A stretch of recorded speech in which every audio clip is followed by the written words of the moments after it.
అనాది కాలముననే క్రీస్తు యేసునందు మనకు అనుగ్రహింపబడినది. ఆ మాట అలానే మనసులో పెట్టుకొని క్రింద వచనం చదవండి. క్రీస్తు యేసును మన రక్షకుని ప్రత్యక్షత వలన బయలుపరచబడినదియునైనా తన కృపను బట్టి మనలను రక్షించి పరిశుద్ధమైన పిలుపుతో ఆయన మనలను పిలిచెను. ఆయన మనలను పిలిచాడు అనే మాటని ఎక్స్ప్రెస్ చేయడానికి, ఆ మాట యొక్క సీరియస్నెస్, సివియారిటీ చెప్పడానికి పైన మాటలన్నీ చెప్పాల్సి వచ్చింది. ఏంటి ఆ మాటలు అంటే, మన క్రియలను బట్టి కాక తన స్వకీయ సంకల్పమును బట్టి, ప్లస్ రెండో మాట అనాది కాలముననే, మూడో మాట క్రీస్తు యేసునందు మనకు అనుగ్రహింపబడినది, నాలుగో మాట క్రీస్తు యేసును మన రక్షకుని ప్రత్యక్షత వలన బయలుపరచబడినది, తర్వాత ఐదో మాట తన కృపను బట్టి, ఆరో మాట మనలను రక్షించి, ఏడో మాట పరిశుద్ధమైన పిలుపుతో ఆయన మనలను పిలిచెను. మనము మన సొంత క్రియలను బట్టి పిలువబడలేదు. మనకివ్వబడిన రక్షణ కానివ్వు, మనకివ్వబడిన ప్రత్యక్షత కానివ్వు, మనకివ్వబడిన కృప కానివ్వు, మన దగ్గరకు వచ్చిన పిలుపు కానివ్వు, ఇది సాధారణంగా మన దగ్గరికి రాలేదు. ఈ పిలుపు లేదా ఈ కృప లేదా ఈ ప్రత్యక్షత అనాదిగానే మనకు అనుగ్రహింపబడినది. ప్రత్యక్షత ఎప్పుడు అనుగ్రహింపబడింది? అనాది కాలంలో. అయితే మనం దాన్ని పొందామా? అనుగ్రహింపబడ్డానికైతే ఎప్పుడో అనాదిగానే, మనం పుట్టక మునిపే, తల్లి గర్భమందు పిండముగా సైతం రూపించబడక మునిపే, జగత్ పునాది వేయబడక మునిపే మనకి ఏర్పాటు అయిపోయినది. ఇదిగో ఫలానా వ్యక్తికి నేను కృప ఇవ్వాలి. మన తాత ముత్తాతలు పుట్టక మునిపే, ఈ జగత్తుకు పునాది వేయబడక మునిపే, ఏదైనా తోటలో ఆదాముని అవ్వని ప్లస్ ఏదేనుని నిర్మించక ముందే మనము ఎక్కడున్నాం? దేవుని హృదయంలో ఉన్నాం. దేవుని ఆలోచనలో ఒక ఆలోచనగా ఉన్నాం. అసలు సృష్టి సృజింపబడలేదు, ఇంకా భూమి మీద ఏమీ కలగలేదు, ఇంకా అప్పటికే మనం నిర్మింపబడ్డాం. కాకపోతే దేవుని ఆలోచనలో భద్రంగా ఉన్నాం, పవిత్రంగా పరిశుద్ధంగా ఉన్నాం.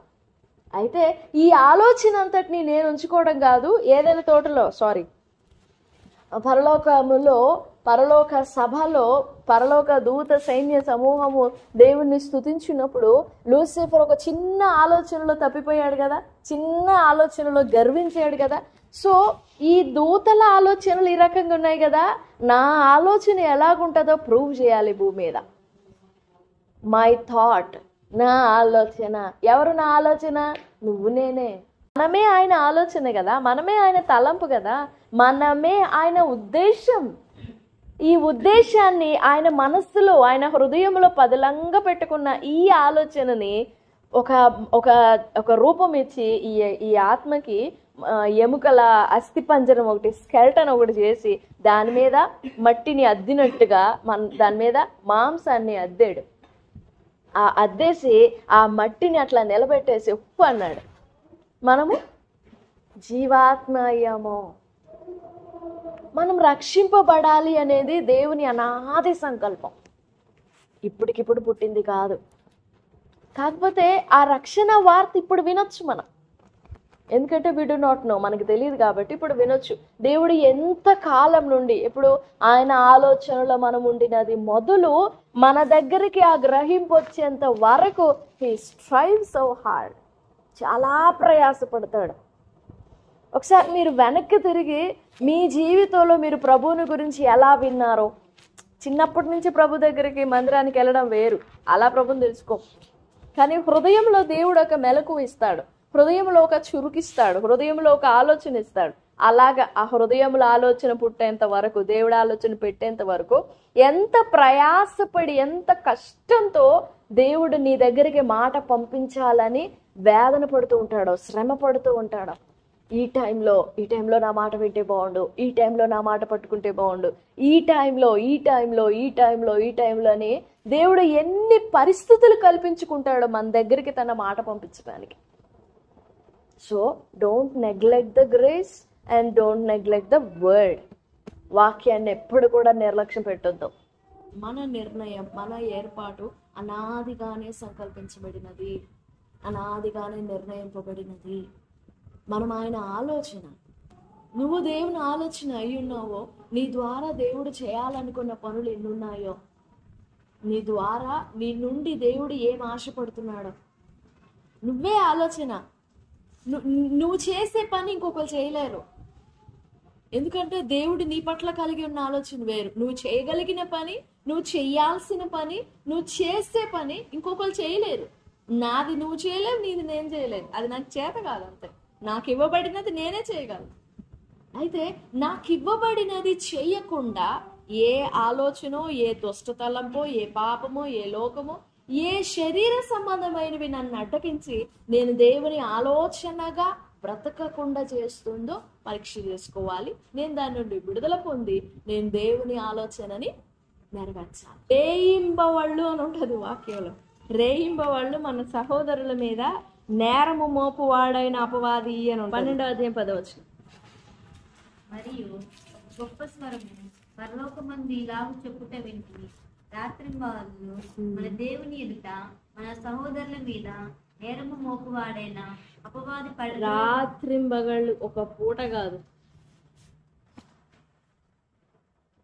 రాత్రింబగళ్ళు మన మీద నేరం మోపుతూ ఉంటాడు, తిరుగులాడుతూ ఉంటాడు. ఎందుకు అని అంటే మనం మహిమ అయి ఉన్నాము, మనమే దేవుని ఆలోచన అయి ఉన్నామని వాడికి తెలుసు, అపవాదికి తెలుసు.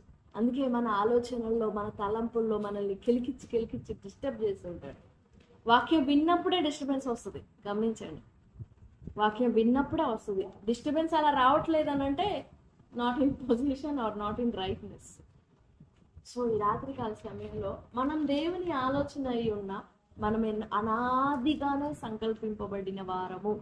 మనం పొందిన రక్షణ అయినా, మనం పొందిన కృప అయినా, మనం పొందిన ప్రేమ ప్రత్యక్షత అయినా అనాది కాలంలోనే నిర్ణయింపబడినది, అనుగ్రహింపబడినది. ఇందాక చదివాం కదా, ఇక్కడ తిమోతి మనం చదివిన పోర్షన్, తిమోతి పత్రిక 2 తిమోతి 1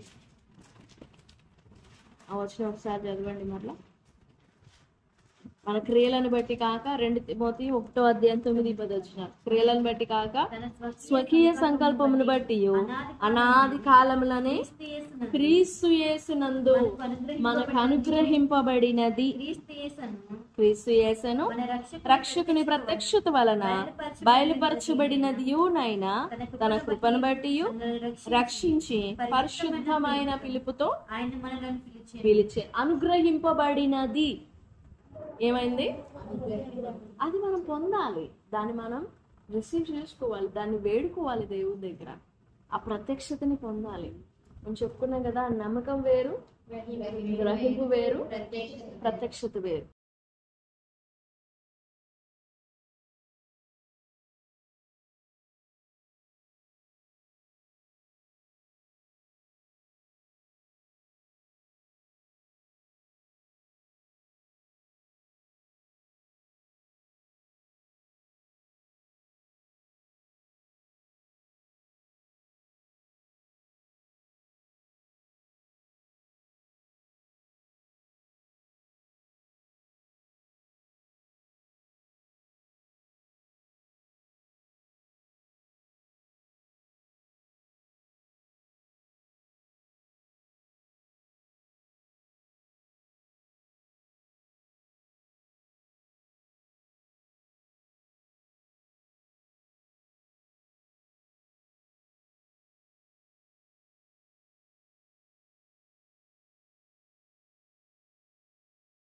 మనకు అనుగ్రహింపబడినది మనం పొందాలి. అది అనాదిగానే సంకల్పించబడింది. కృప, ప్రత్యక్షత, బయల్పాటు ఖచ్చితంగా పొందాలి. నమ్మకం వేరు, నమ్ముతారు, అందరు నమ్ముతారు. కానీ గ్రహింపు కూడా వేరు. గ్రహింపు అంటే ఏదైనా కొత్తది విన్నప్పుడు మైండ్లో కొంచెం ఫ్రెష్గా ఉంటుంది. అది ఇప్పుడు కొత్త విషయం చెప్పారు ఈరోజు, ఇది ఎప్పుడు, ఈ సంగతి ఎప్పుడు వినలేదు, ఎవరు చెప్పలేదు అనుకుంటాం. గ్రహింపు ఎవరికైనా కలుగుతుంది అది. కానీ గ్రహింపునే ప్రత్యక్షత అని పొరబడద్దు. ప్రత్యక్షత దేవుడిచ్చేది. దేవుడు మన మనోనేత్రాలు తెరిచి, మన హృదయం వెలిగించి, మన హృదయంలో మన అణువణువు స్తంభింపజేసి మనకిచ్చే ఒక అండర్స్టాండింగ్ ప్రత్యక్షత. నమ్మకంతో సరిపెట్టుకోవద్దు, విశ్వాసంతో సరిపెట్టుకోవద్దు, గ్రహింపుతో సరిపెట్టుకోవద్దు. ప్రత్యక్షత కంపల్సరీ కావాలి. ప్రత్యక్షత లేకుండా మనం సంపూర్ణలం కాము. అనుగ్రహింపబడిన ప్రత్యక్షత, అనాదిగానే అనుగ్రహింపబడిన దాన్ని ఇప్పుడు పొందుకోవడానికి ఏమంత కష్టం? ప్రత్యక్షత బలవంతం చేస్తుంది. నువ్వు ఈ పాపంలో ఉన్నావు, ఒప్పుకో. నువ్వు ఈ దోషంలో ఉన్నావు, ఒప్పుకో, విడిచిపెట్టు. ప్రత్యక్షత బలవంతం చేస్తుంది, అలా ఒప్పిస్తుంది ప్రత్యక్షత, విడిపిస్తుంది ప్రత్యక్షత, క్రమపరుస్తుంది ప్రత్యక్షత, సెటరైట్ చేస్తుంది ప్రత్యక్షత. మనం అలా సెటరైట్ అవ్వాలి. మన నరనరాలలో చెయ్యి వరకే కదిలిచ్చి ఈ చేతిని రేపు చూసుకుందాంలే కాదు. Once you are touched by the Lord and by the manifestation or by the revelation, you will be touched in your whole body, not for your ఈ తల వరకు, ఈ నడుం వరకు, మళ్ళీ క్రింద కాళ్ళ వరకు, మోకాళ్ళ వరకు, గిలకల వరకు, కాళ్ళ వరకు కాదు. ప్రత్యక్షత నిన్ను నిలువున కదిలిస్తుంది. అలా కదిలింపబడాలి, అలా బ్రేక్ డౌన్ అవ్వాలి.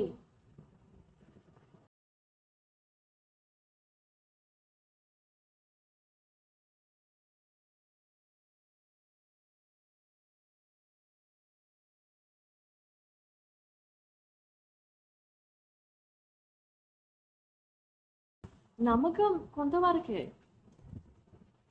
కొన్ని పరిస్థితుల వరకే. పరిస్థితులు చూసినప్పుడు నమ్మాలనిపిస్తుంది, మళ్ళీ పరిస్థితులు మనల్ని ఊపేస్తుంటాయి, కలిగించేస్తుంటాయి. అదే ప్రత్యక్షత ఉందనుకో, నీ ముందు సముద్రమే చీలిపోయినా కానీ నువ్వు టెన్షన్ పడవు, కదిలింపబడవు. కొంచెం అలా టెన్స్ అవ్వడం అనేది బాడీలీ కామన్, ఎందుకంటే ఇది మట్టి ఫ్లష్ కాబట్టి కొంచెం అనేది అలా షేక్ అవ్వచ్చు, కానీ నిన్ను కూల్ చేసేంతగా షేక్ అవ్వకూడదు. కూల్ చేసేంత షేక్ చేస్తుంది అని అంటే నువ్వు అలా అలవ్ ఆ షేకింగ్కి నువ్వు అలవ్ చేస్తున్నావు, నువ్వు దాన్ని అనుమతిస్తున్నావు, నిన్ను కూల్ చేయడానికి అనుమతిస్తున్నావు అని అంటే దట్ ఈస్ నాట్ స్ట్రాంగ్. ఈత చెట్ల గురించి చెప్పుకున్నావు, గుర్తుందా పరమగీతంలో? ఇది చెట్టు అయితే పూర్తిగా బెండ్ చేసేంత గాలి వచ్చినా కానీ మళ్ళీ అట్లా స్ట్రైట్ అవుతుందంట. నువ్వు భూమి దాకా అంటించు, వంగుతుంది, it lets you to bend it, but మళ్ళీ వెంటనే నిలదొక్కుంటుందంట. అరటి చెట్టు అనుకో, మనమే అట్ట ఊపితేనే ఊపిపోతుంది. కొబ్బరి చెట్లు కూడా బాగా మూమెంట్ ఎక్కువ అయిపోతే పడిపోతాయి, కానీ ఈ పామ్ ట్రీ అలా కాదు, బెండ్ అవుతుంది, గాలికి బెండ్ అయిపోతుంది. ఆ గాలి ఫోర్స్కి, ఆ తీవ్రతకి బెండ్ అయిపోయినట్టు ఉంటుంది, కానీ వెంటనే మళ్ళీ స్ప్రింగ్ లాగా వచ్చేస్తుంది. షేక్ అవ్వచ్చు, కానీ మళ్ళీ నువ్వు నిలదొక్కుకోవాలి. నిలదొక్కుకోవడానికి టైం పట్టకూడదు, విరిగిపోతాం, లేకపోతే మధ్యలోనే గ్రోత్ ఆగిపోతుంది. అట్లా వంగిపోతే, చెట్టు వంగిపోతే అక్కడికక్కడే గ్రోత్ ఆగిపోదు, పెరగదు. మళ్ళీ వెంటనే స్ట్రైట్ పొజిషన్కి వచ్చేయాలి. ప్రత్యక్షత మనల్ని నిలబెడుతుంది, స్టాండ్ స్ట్రైట్గా నిలబెడుతుంది. ఈ రాత్రి ప్రభు సన్నిధిలో వేడుకుందాం, దేవా నమ్మకంతో సరిపెట్టుకున్న వ్యక్తిగా నేను అనకూడదు, గ్రహింపుతో నేను సరిపెట్టుకోకూడదు, నాకు ప్రత్యక్షత కావాలి. ఆ ప్రత్యక్షత నా హృదయం అంతా, నా దేహం అంతటిని కదిలించాలి, నా ప్రాణ ఆత్మ దేహాన్ని కదిలించాలి. నన్ను అలా కదిలించు, నన్ను అలా కదిలించు. సమరయ స్త్రీ ఉండింది, ఆమె వింటూ ఉంది, అయ్యా నువ్వు యాకోబు కంటే గొప్పవాడవా, ప్రవక్తల కంటే గొప్పవాడవా, మా వాళ్ళ కంటే గొప్పవాడవా అని అన్ని అడుగుతూ వచ్చింది. ఆమె ఆలోచనలో యేసు ప్రభు వారిని క్యాలిక్యులేట్ చేసుకుంటుంది. మా యాకోబు కంటే కొంచెం గొప్పవాడైనా, మా యాకోబు అంత గొప్పవాడైనా, మా ప్రవక్తల కంటే గొప్పవాడని హృదయంలో క్యాలిక్యులేట్ చేసుకుంటా ఉండింది. అప్పుడు ప్రభు మాట్లాడి మాట్లాడి మాట్లాడి, నువ్వు పోయి నీ పెనిమిటిని పిలుచుకొనిరా, నీ జీవిత కాలం నువ్వు నీ దప్పి కొనుక్కుంటున్నట్లు జీవజలం ఇస్తాను అని టెస్ట్ చేశారు. నీళ్ళు ఇవ్వాలనుకోవడం రైటే, కానీ పెనిమిటిని పిలుచుకోరావడం అనేది ప్రభు ఆమెను టెస్ట్ చేసిన పరీక్ష. పిలుచుకొస్తుందా, ఒప్పుకుంటుందా లేదా? అప్పుడు ఆమె వెంటనే ఒప్పుకుంటుంది, అయ్యా ఇది నా జీవితం, ఇది నా పరిస్థితి అని ఒప్పుకుంటుంది. తన నోటితో హృదయపూర్వకంగా ఒప్పుకుంటారు. ఆ తర్వాత ప్రభు ఇంకా ఆ టాపిక్ టచ్ చేయకుండా ఆ తర్వాత ప్రభు మెస్సయాని గురించి మాట్లాడతారు, ఆరాధన గురించి, సత్యం గురించి మాట్లాడినప్పుడు ఆమె అంటది, అయ్యా మెస్సియా అని మా ప్రభు వస్తాడు, ఆయన వచ్చినప్పుడు మాకు కావాల్సినవి అన్నీ బోధిస్తాడు, మాకు కావాల్సినవి అన్నీ నేర్పిస్తాడు మాకు అని. వాళ్ళే అసలు ఎంత తృప్తిగా చెప్పింది వా. ఇప్పుడు అంత ఆశతో ఉండినప్పుడు, అంత తృప్తిగా మాట్లాడుతున్నప్పుడు ప్రభువుని బయలుపరచుకొని పోవడం తప్పు కదా. ఆమెకి దాచకూడదు కదా ప్రత్యక్షతని. అందుకని చెప్పేసి అమ్మ నీతో మాట్లాడుతున్న నేనే ఆయనను. ఇంకంతే. తన జీవితం అంతా షేక్ అయిపోయింది అక్కడ. తన గతం, పాత జీవితం, తన ప్రస్తుత జీవితం, తన సర్వం కదిలించబడింది అక్కడ. నిలువెల్ల కదిలించబడి కొండ అక్కడ పడగొట్టేసి బయలుదేరింది. నాకు ఈ జీవితం వద్దు, ఈ పాత జీవితం నాకు అక్కరలేదు, నాకు అవసరం లేదు. ఈ రాత్రి నువ్వు నేను అలా తాకబడాలి. మన జీవితంలో అలాంటి ప్రత్యక్షత కావాలి. ప్రభు సన్నిధిలో వేడుకుందాం. దేవా, నాకు నీ ప్రత్యక్షత దయచి, ఆ ప్రత్యక్షత నా నిలువెల్ల కదిలించాలి. నాకు సహాయపడని ప్రభు సన్నిధిలో వేడుకుందాం. దేవుడి మాటలన్నీ మన వెనుకల్లో దీవించును కాక. ఆమేన్.